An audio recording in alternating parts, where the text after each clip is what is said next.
आज 19 मार्च है, होली का अगला दिन, और आज मध्य प्रदेश के स्कूलों में छुट्टी है।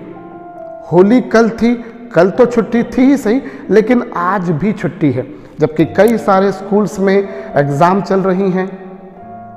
10th 12th CBSE की प्री बोर्ड एग्ज़ाम्स चल रही हैं या फिर प्रैक्टिकल एग्ज़ाम्स चल रही हैं, पर अचानक से घोषित हुई एक छुट्टी ने आज फिर छुट्टी कर दी है। होली के अगले दिन आज तक कभी नहीं हुई जितना मैं जानता हूं, लेकिन आज अचानक से छुट्टी की गई है। कई लोगों का यह कहना है कि चूंकि एक सैटरडे है, एक दिन छुट्टी हो जाएगी तो क्या होगा, कोई फर्क नहीं पड़ेगा, एक सैटरडे का रेस्ट मिल जाएगा। कुछ लोगों ने यह भी बताया कि चूंकि आज शबे बारात थी तो इसलिए अगले दिन छुट्टी रख दी गई है, चूंकि रात भर लोग जागे होंगे। मैं नहीं जानता कि उसके पीछे वास्तविक कारण क्या है, और शायद हम में से कई लोगों को इस एक छुट्टी से कोई फर्क नहीं पड़ेगा, लेकिन ऐसी एक एक करके अब बहुत सारी ऐसी छुट्टियां बढ़ती जा रही हैं जो बच्चों की पढ़ाई को बहुत ज़्यादा डिस्टर्ब कर रही हैं।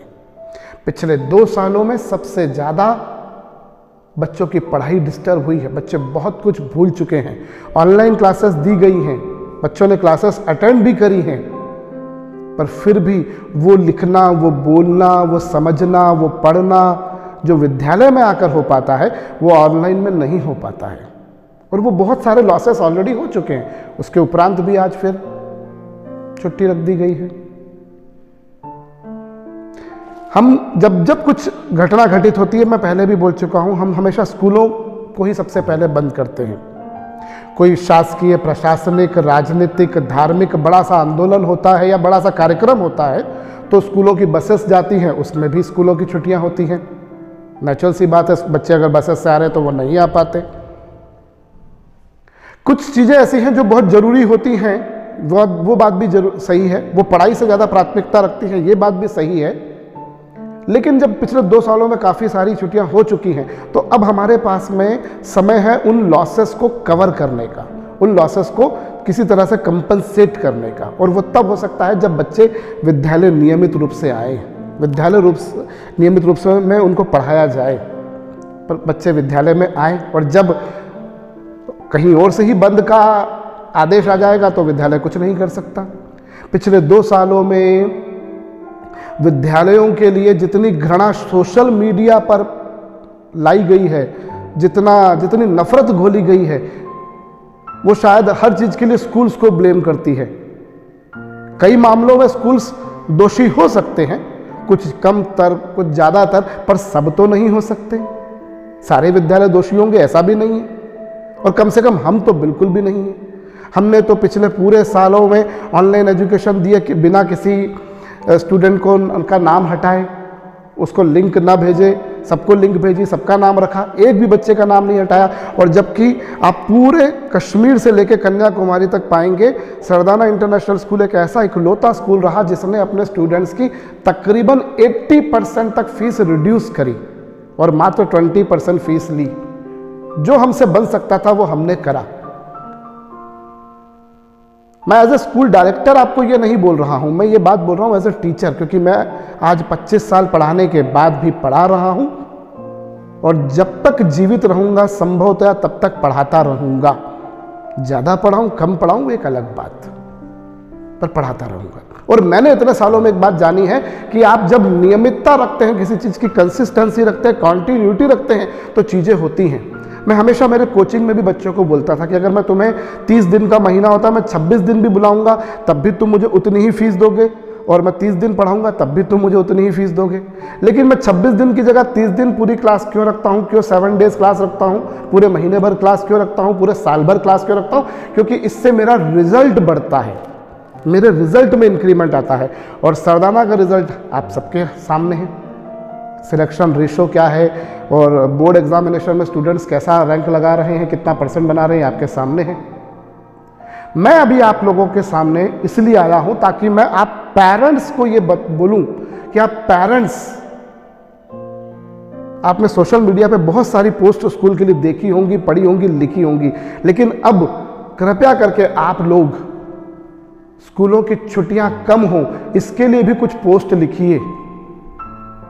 इस वीडियो को चाहे तो आप आगे बढ़ा सकते हैं, अपने दोस्तों के साथ में, अपने साथियों के साथ में शेयर कर सकते हैं कि अब हमारी गवर्नमेंट तक ये बात पहुंच पाए कि हम स्कूलों की छुट्टियों पे थोड़ा सा कंट्रोल करें, क्योंकि अगर ऐसी छुट्टियां होती रहेंगी तो फिर चीज़ें कवर नहीं हो पाएंगी। और जितना समय जिस चीज़ के लिए चाहिए उतना चाहिए। जिस तरह से खाना जरूरी है, पानी जरूरी है, हवा जरूरी है, हमारी जो बायोलॉजिकल रिक्वायरमेंट्स हैं उनको पूरा करना जितना जरूरी है, उतना ही हमारी एकेडमिक रिक्वायरमेंट को पूरा करना भी जरूरी है। कोई इंसान 9 दिन का उपवास रखता है माता रानी का, तो 10वें दिन 9 दिन का खाना नहीं खा सकता। हो सकता है 10वें दिन वो 1 दिन या 2 दिन का एक्स्ट्रा खा ले, शायद वो भी संभव नहीं हो पाएगा। तो हम कैसे सोच सकते हैं कि अगर 3 दिन पढ़ाई ना कराई जाए तो चौथे दिन 3 दिन की पढ़ाई कंपनसेट हो जाएगी? संभव नहीं है। आप 1 दिन में क्या 4 दिन का पढ़ लेंगे? बिल्कुल संभव नहीं है। ये 2 दिन का पढ़ लेंगे, वो भी बिल्कुल संभव नहीं है। इन छुट्टियों से ना केवल हम बच्चों को जो देना चाहते हैं वो नहीं दे पाते, जितना लेवल, जितनी गहराई, जितने कॉन्सेप्ट, जितनी डेप्थ, जितना नॉलेज देना चाहते हैं हम वो नहीं दे पाते। इससे ना केवल बच्चों का जो डेवलपमेंट है वो कम हो जाता है, बल्कि पेरेंट्स पर इसका एक्स्ट्रा बोझ भी आता है। आप जरा विचार कीजिए, जब स्कूलों में चीजें कवर नहीं हो पाती, जिसके लिए बहुत बार स्कूल दोषी नहीं होता, फिर भी आपको उन लॉसेस को कवर करने के लिए अपने बच्चों को कोचिंग भेजना पड़ता है, ट्यूशन भेजना पड़ता है। इन छुट्टियों के कारण ही ट्यूशन प्रथा में इंक्रीमेंट आया है। अभी 15 जनवरी से 31 जनवरी तक जब वापस से स्कूल्स बंद किए गए, कॉलेजेस बंद किए गए, लेकिन आप ध्यान कीजिए कोचिंग क्लासेस बंद नहीं थी, कोचिंग क्लासेस चल रही थी, ट्यूशंस चल रहे थे। तो बच्चे कोचिंग नहीं जा रहे थे तो ट्यूशन जा रहे थे, और ट्यूशन में कोई ट्यूशन पे फ्री में तो पढ़ा नहीं रहा था, बाकायदा उसके लिए मोटी फीस दी जा रही थी। कई लोग ट्यूशन इसलिए भी ज्वाइन कराते हैं क्योंकि उनको उनका स्टेटस बताना है, उनको उनका जो लेवल है वो जमाने को दिखाना है, अपने समाज को बताना है। पर कई लोग अपनी उन नीड्स को पूरा करने के लिए भी जाते हैं, तो इससे तो कोचिंग प्रथा बढ़ रही है। और यही कारण है कि कई स्कूल्स ने जब अपने टीचर्स को 50-50% सैलरी भी दी, तब भी टीचर्स वहाँ इसलिए टिके रहे क्योंकि वहाँ के बच्चों की कोचिंग उनको मिल रही थी। कई स्कूलों में आप जानते हैं टीचर सिर्फ इसलिए पढ़ाते हैं क्योंकि उनको उनके बच्चों की ट्यूशन मिल जाती है, और यकीन मानिए कई मामलों में तो इतनी ज़्यादा ट्यूशन मिल जाती है कि वो स्कूल की सैलरी से ज़्यादा बड़ी हो जाती है।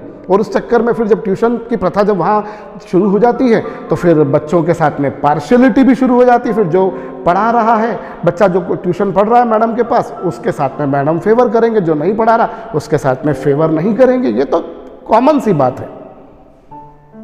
बच्चों का नुकसान हो रहा है, और कोचिंग पर ज़्यादा बच्चे क्लास में पढ़ते हैं, स्कूल में फिर भी कम। आप देखेंगे तकरीबन स्कूल में 30, 40, 45 बच्चे होते हैं एक क्लास में। मिशनरी स्कूल्स को छोड़ दीजिए, मिशनरी स्कूल्स में ऑल इंडिया में एक सेक्शन में 60-60, 65-65 बच्चे होते हैं, लेकिन बाकी जगहों पर तो यही होते हैं। जबकि कोचिंग पर आप 100 बच्चों के बीच में सोचते हैं कि बच्चा पढ़ लेगा, जो कि स्कूल में वो 40-45 बच्चों के बीच में नहीं पढ़ पाया। और इन कोचिंग प्रथा से सरकार का भी एक नुकसान होता है, क्योंकि ये कोचिंग जितनी चलती हैं फिर ये गवर्नमेंट को जीएसटी नहीं पे करती, जबकि जीएसटी उनको पे करना कंपलसरी है। तो इससे बच्चों का बहुत नुकसान हो रहा है। और ये एक एक छुट्टी इसलिए भारी पड़ेगी क्योंकि अभी आ रही है गर्मियां, और हम फरवरी में देख रहे थे इतनी गर्मी पड़ रही थी, इतनी धूप पड़ रही थी जितनी हम पिछले सालों में अप्रैल में देखते थे। तो कोई बड़ी बात नहीं होगी अगर 10-15 दिनों बाद गवर्नमेंट छुट्टी डिसाइड कर दे कि नहीं अब स्कूल्स में अब गर्मी बहुत पड़ रही है। अब गर्मी पड़ रही है तो वो तो घरों पर भी पड़ेगी, आप लोगों के घरों पर भी पड़ेगी। और मैं नहीं मानता कि हर किसी के घर में एसी लगा है कि वो घर में बिल्कुल कूल रहेगा और स्कूल में जाएगा तो उसको गर्मी लग जाएगी। बल्कि स्कूल्स में तो यहाँ तो 12-12 फीट ऊंची, 12.5 फीट ऊंची दीवारें हैं, छत है, तो यहाँ तो और कम गर्मी लगती है। इन सब छुट्टियों से हमारे बच्चों की पढ़ाई बहुत अवरुद्ध हो रही है, और अभी समय है कि हम इन 2 सालों के नुकसान को कवर करें। मैं आपसे सिर्फ इतनी गुजारिश कर रहा हूं कि आप इस बात को हमारे देश के प्रधानमंत्री जी, हमारे मुख्यमंत्री जी, हमारे गृह मंत्री जी तक पहुंचाइए, क्योंकि मुझे ऐसा कहीं ना कहीं लगता है कि संभवतया ये उनके ज्ञान में नहीं है। और मैं ऐसा मानता हूं कि यदि उन तक ये बात पहुंची तो वो जरूर इसके लिए एक अच्छा कदम उठाएंगे। ये बात भी सही है कि अभी 15 जनवरी से 31 जनवरी तक जब हमारे मध्य प्रदेश में स्कूलों की छुट्टियां लगी तो बाकी स्टेट्स में तो इससे बुरी स्थिति थी। छत्तीसगढ़ में, राजस्थान में तो और ज़्यादा दिन के लिए छुट्टियां लगी थी, हमारे यहाँ तो फिर भी कम दिन के लगी। और बड़ी बात होगी क्योंकि हमारे मुख्यमंत्री जी ने, हमारे गृह मंत्री जी ने यह कदम उठाया कि नहीं, बोले इस बार हम पढ़ाई डिस्टर्ब नहीं होने देंगे, और उन्होंने 1 फरवरी से वापस से स्कूल शुरू किए। उनके लिए हम मतलब हृदय से आभारी हैं। और हमारे प्रधानमंत्री जी तक अगर ये बात पहुंचेगी तो निश्चित रूप से, क्योंकि वो भारत को जितनी आगे ले जा रहे हैं, ले जा चुके हैं और ले जाएंगे, उतनी हम शायद इतिहास में भी नहीं सोच सकते थे और भविष्य में भी कल्पना नहीं कर सकते। तो आप सभी लोग इस बात को, अपनी पोस्ट को आगे बढ़ाएं, इसे ट्वीट करें, इसे पोस्ट करें, इसे फेसबुक पर, जिस पर भी आपको लगता है आप डालें कि हम हमारे बच्चों की पढ़ाई को लेकर बहुत चिंतित हैं, हमें हमारे बच्चों को स्कूल में भेजने दीजिए, यह हमारा विवेक है, हमारा निर्णय है। हम बच्चों को विद्यालय में भेजते हैं, नहीं भेजते हैं, विद्यालय लगे ना लगे, ये हमारे और विद्यालय के बीच में रहने दीजिए। यकीन मानिए, अगर हम ऐसा करेंगे तो हम बहुत जल्दी हमारे बच्चों के नुकसान को पूरा कर लेंगे। दुनिया में बहुत सारी खराबियां हैं, रहने दीजिए। मैं अंत में सिर्फ 2 लाइन बोलूंगा, जमाने में, इस जमाने में कुछ तो अच्छा रहने दो, इस जमाने में कुछ तो अच्छा रहने दो। चलो इन बच्चों को बच्चा रहने दो। नमस्कार।